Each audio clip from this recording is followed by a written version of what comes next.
Of all the puzzles in Follow the Rabbit, perhaps the biggest is exactly what sort of animal the lead character is supposed to be. Part bear, possible beaver, we may never know. The game in which this uncategorizable animal finds himself is equally bizarre. Follow the Rabbit is a peculiar beast, simultaneously and seamlessly combining action-oriented platforming with more cerebral, puzzle-based level traversal. First and foremost, your goal in each level is to reach the exit, with the titular rabbit always one step ahead of you. That's where the game's more deliberately paced logic puzzling comes into play. Each craftily designed level frequently demands you trace an exacting one-way path to victory.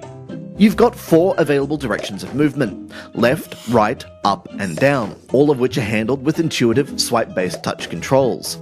This means it's easy to get your square self wedged between blocks without careful forward planning.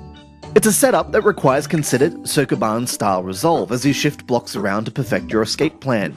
Viewed purely as a puzzler, it's a solid enough game. However, Follow the Rabbit is equally big on the action, tossing in a familiar, if remarkably unfettered array of platforming elements.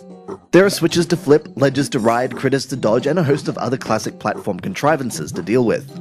That you're expected to deal with both cerebral stage traversal and timing-dependent platforming makes for an unusual and remarkably satisfying mix of styles, further enriched by stage rankings based on coins gathered, completing time, and number of moves taken.